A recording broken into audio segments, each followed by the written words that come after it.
Greetings, friends of liberty.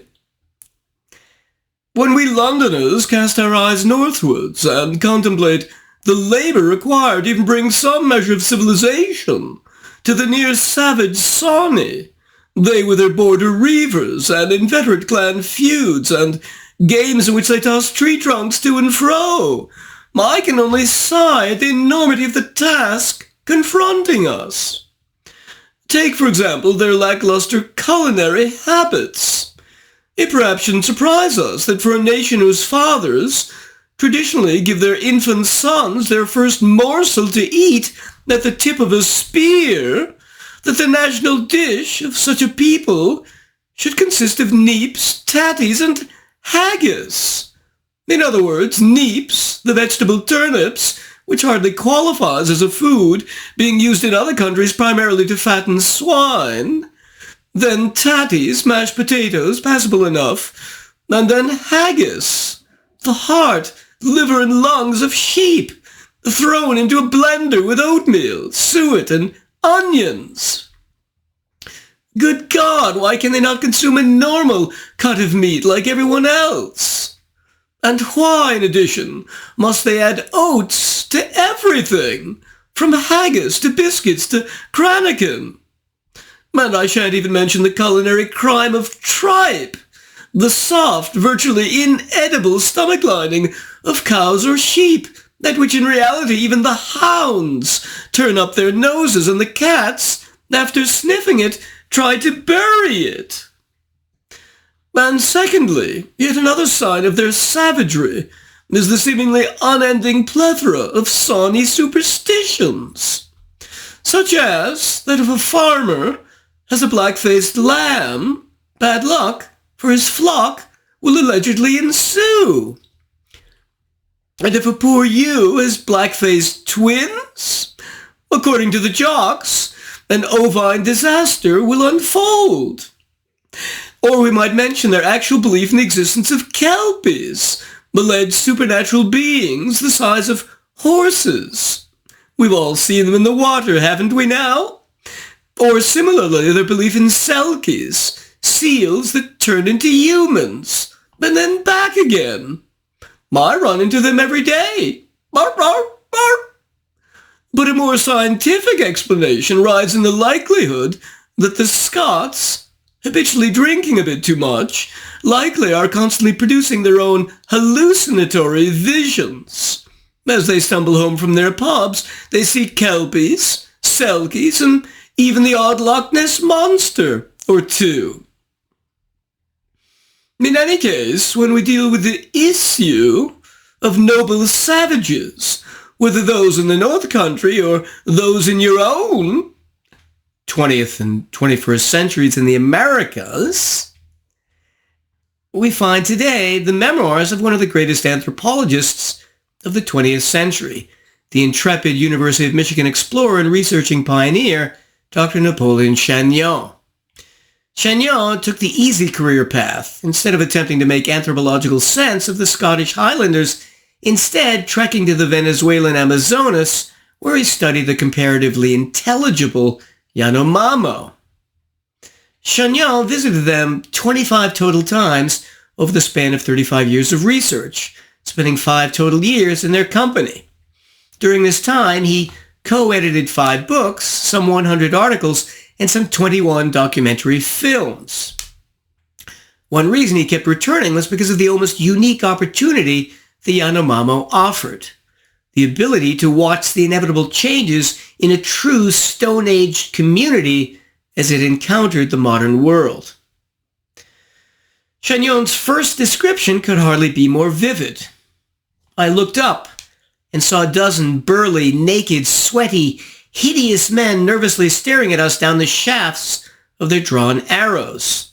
Immense wads of green tobacco were stuck between their lower teeth and lips, making them look even more hideous.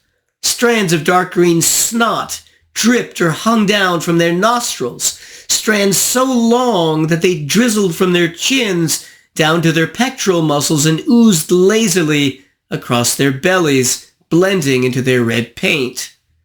The Yanomamo were decidedly different from what I'd imagined them to be in my Rousseauian daydreams. Just as he gradually got to know the Yanomamo, they gradually got to know him as well. If something went wrong and I had a clumsy accident, they would shout in unison, "Oh shit!" And once they discovered that the phrase irritated the missionaries, the Yanomamo used it as often as they could in the missionaries' presence. They also sometimes played pranks on Napoleon, for example, for many months collectively conspiring to tell me a bunch of whopping lies about people's names by substituting very vulgar names of genitals in the place of the people's name.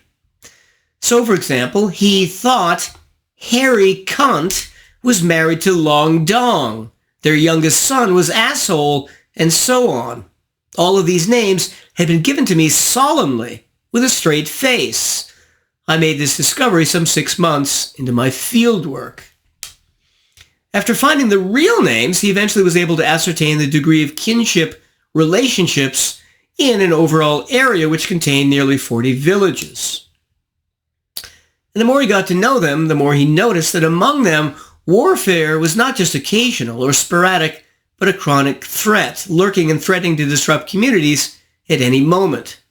The larger the community of people, the more one could sense its foreboding presence. Yet another prominent discovery was that most Yanomamo arguments and fights started over women. This straightforward observation would cause me a great deal of academic grief, partly because many academic anthropologists believed either that culture explained everything, or were Marxists who assumed scarcity of resources the cause of all conflict. And we could say, in a way, they were both right. The resources here in question being women. Fighting over women, however, is extremely common in Stone Age cultures, and the historical record shows that females appear to have been prized booty in those cases where large numbers of skeletons have been found together. Similarly, when Spanish conquistadors conquered the Caribbean islands, they noticed that the females often spoke a different language, meaning they'd been kidnapped. This wife stealing was also documented in the 19th century among Australian Aborigines. He noticed that marriage customs, too, were noticeably different. Many men have several wives at the same time, or several wives that they divorce and then replace. In some cases, a few men share the same wife until one of them can find a wife for himself. All Yanomamo men would like to have multiple wives, but not all of them are able to. Of course, when Christian missionaries first encountered these tribes, they immediately tried to enforce monogamy, not realizing that polygyny is the single most important element lying behind whatever social solidarity emerged in our prehistoric past, and explains why people are able to cooperatively live in villages that exceed 200 to 300 people. In Yanomamo land, women are essentially commodities, similar to slaves. So a father can essentially pimp his daughter out to preferred males, club an adulterous woman over the head with a piece of firewood, or chop at her limbs with a machete or axe. He can do exactly what he wants. And most men, if they take a trip of a couple days, ask a friend to keep an eye on their wife, assuming she will stray. All in all, in primitive cultures, which are much more violent, gender relations are also much more violent, which, disadvantaging the weaker sex, changes the whole culture. Sometimes, as Chagnon says, the lives of a few women are so miserable that they willingly run away from their home village and seek refuge in another village where a new husband might treat them better. Incidentally, with no effective birth control available, infanticide is frequently practiced, like it was throughout the West before contraception became commonplace. And what were some of the practical, on-the-ground factors that affected warfare? A, the higher percentage of relatives in a village, the easier it is to form a cohesive community. B, the larger a village gets, the easier it is for the village to protect itself from other hostile villages. But C, the larger the village gets, the harder it is for people to get along internally, partly because the additional people usually are not as closely related to each other as when it's small. there are various accepted customs for resolving personal disputes among men. Mildest is wrestling, to save face and to show one is not afraid. Next is chest pounding, in which overhand blows, sometimes with a stone concealed in the closed fist, are rained down upon the chest of the opponent. After taking a number of these, he gets to return them. These blows can damage lung tissue, the heart, or internal organs. Finally is club fighting, in which men alternately take turns with all their might, swinging a club about the size of a pool cue directly onto the heads of their opponents. As Chagnon says, the resulting wounds to the scalp are nothing short of spectacular and grotesque. If the fight gets even more intense, the combatants may reach for axes or machetes. Interestingly, those fighters who were the most successful either in individual combat or in leading warriors on raids were the ones who were the most socially esteemed and who had by far the most children, 4.91 compared to 1.59 for the non-warriors. This difference was facilitated by the practice of polygyny, with successful men selectively trading daughters or sisters to the chiefs of other tribes, getting nubile young women in return. As Chagnon says, these findings are almost unique in cultural anthropology, not so much because the Yanomamo are unique, but because they managed to survive demographically long enough for a Darwinian cultural anthropologist to document this. Ironically, of the many anthropologists who have disputed Chagnon's findings, not one has collected his own data. Nothing's stopping them. Like many Stone Age tribes around the world, the Yanomamo often survive by engaging in slash-and-burn agriculture, this being the mode of economic production that marked the transition from hunter-gatherers to full-blown dependence on agriculture. In order to move to a new location for slashing and burning, most such tribes have so few material possessions that the members of even a large village, say some 150 people, can pack up and carry everything they own within a few minutes. Unfortunately, the harvests from slash-and-burn agriculture can be unreliable since flooding of the area can destroy their gardens. One stunning passage in the book concerns Chagnon's battle with a huge 15-foot anaconda, which had lurked in the waters of the river where he took a drink. Shifting his head at the last second to see what was moving beneath, the water near him exploded as the huge snake emerged. Chagnon, grabbing the shotgun that he had laid down next to the riverbank, then blasted the snake 10 or 12 times, angry that this powerful snake had hidden and tried to grab me, drag me into the water, and kill me. Although tasty, the Yanomamo refused this 150 pounds of snake meat, just taking instead 4 pounds of the belly fat for frying plantains. Other dramatic passages concern Chagnon's dealings with various chiefs, among them the treacherous chief Moawa, who had killed 21 men. When Moawa saw the tubes of eye ointment that Chagnon was giving out to parents to prevent their children from getting infections and going blind, he said, "That medicine is mine. Let them all go blind." After numerous increasingly intense confrontations with Moawa, one of which almost resulted in a deadly fight, Chagnon simply avoided his village and varied his schedule so that Moawa wouldn't be able to ambush him. What this example, among others, showed was that, contrary to what is preached about anthropology in modern universities, Stone Age cultures are not egalitarian.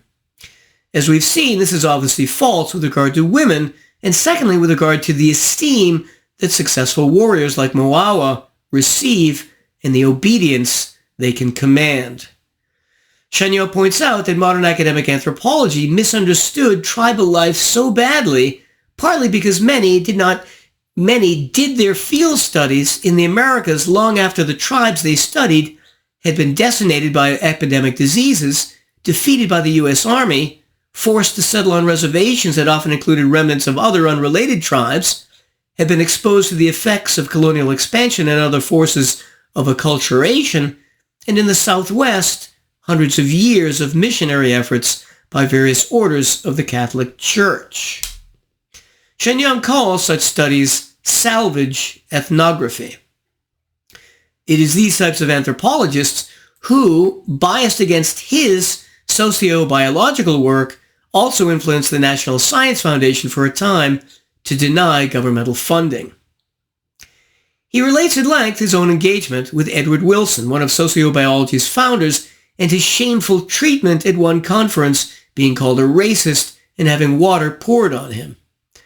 Chagnon, unfortunately, had his own lengthy confrontations and abusive treatment at the hands of the cultural anthropologists and others. A, first alongside Wilson in 1976, then B, when the politically correct tried to shame him for calling the Yanomamo the fierce people, which they call themselves anyway. And C, then later in 2002 with the publication of Patrick Tierney's libelous book, Darkness in El Dorado. In this, Tierney falsely claimed A, that Chagnon and others engaged in genocide with a measles vaccine to the Yanomamo. B, falsely claimed that Chagnon was somehow working with the Atomic Energy Commission. And C, falsely claimed Chagnon made up his tribal data.